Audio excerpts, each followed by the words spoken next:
Hi everyone, welcome to the East Fremantle preview show for 2016. I'm joined by the captain, the coach and the football manager for the Sharks. We begin with new captain Jamie McNamara. J-Mac, what's it like to be leader? Yeah, it's great. Obviously a bit of a changing of the guard from last year, and the group's been really good so far. I've been in some good nick, so and obviously it's a huge privilege to captain the group as well. What about the squad last year? Disappointing finish to the season, has to be said. Yeah, no doubt. We were very disappointed in the way we finished last year, and we think we've put the steps in place so far this year to really get our season back on track for 2016, and got a few new players coming to the group, and pretty much a new look coaching panel as well, so it's exciting times. Speaking of the new coach, we're about to speak to him, but what's he been like? He's a footy legend in WA. Yeah, he is. It's been really good to have Robbie on board, and some of the things he's really instilled in the group, not only from a footy sense, but also some of the values and the way it develops the young boys as well has been first class. Robbie Wiley wearing blue and white, a new look for you after being at Carlton, of course, a Perth football great. How are you enjoying the transition back to senior coach? Oh, it's been fantastic. East Fremantle are a proud club, steeped with a lot of history, Mark, so to be able to come into that organisation has been fantastic. And as J-Mac said, that the way the boys have sort of taken it on and the challenges that we're throwing at them, they've been really fantastic. What about the comings and goings? You're always going to lose players and hopefully gain a couple along the way. How are you placed with your squad? Yeah, we lost Rory O'Brien, and obviously an opportunity for J-Mac to step in. It was disappointing, but that was his decision. We then were lucky enough to get Matthew Watson from Carlton, and so far, he's certainly come on leaps and bounds. Seems a different kid from Carlton days, so we're looking forward to him to providing a really good target for us. Josh Simpson come back from Mullawar, and the standard of training he's been setting has been outstanding, so we're really looking forward to him to learn from his past, and he's still very young. Jesse Crichton, that was on the doctor's list, been playing the last 2 years at Werribee, will add a lot of experience because we're a reasonably young side, Mark. And the fourth addition that we were really wrapped in was Brett Peake. He went and played amateurs last year, and at 32 years of age, he's probably our top trainer. He runs around like a 22-year-old, but just his experience will be enormous value to our leadership group. And not only that, he still can play some very good football. Did you have to, or do you have to lift the boys off the canvas a touch after what happened at the end of 2015? I think they wanted to lift themselves off the canvas. They were, as J-Mac said, they were really disappointed with last year. And probably it was a parallel coming from Carlton, where we finished last.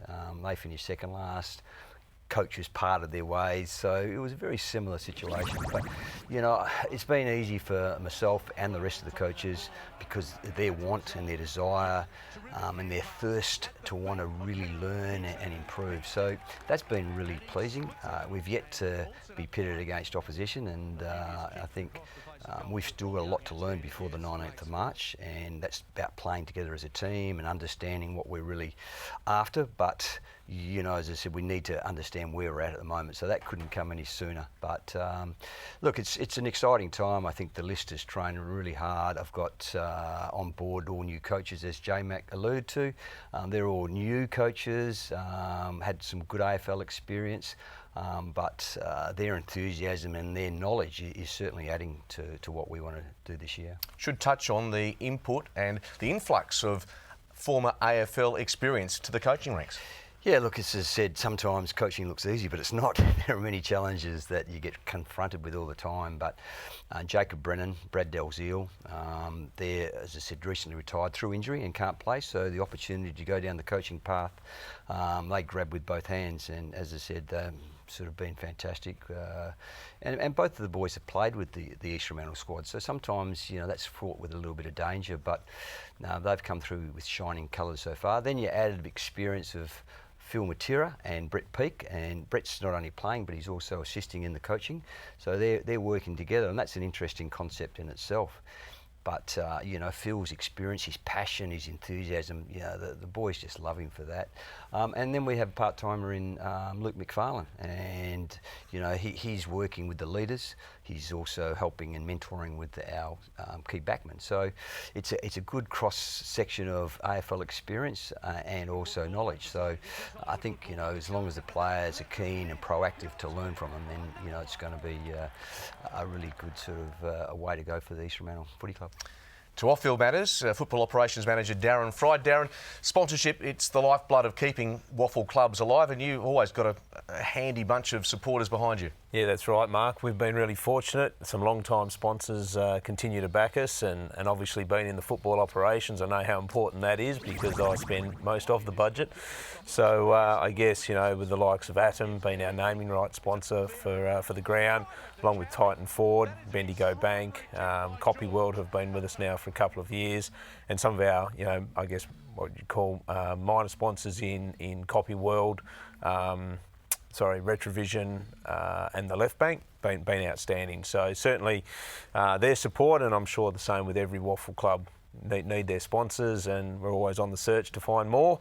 But yeah, they've been fantastic for us. Having Robbie on board, bringing back a WA football legend, hasn't harmed your cause either. No, it certainly hasn't. And I guess, you know, not only with Rob coming back, but you know, we've brought back Michael Brennan as our football director, and the two in tandem have been certainly really good in attracting some sponsors and through their own networks as well, which has been fantastic as well.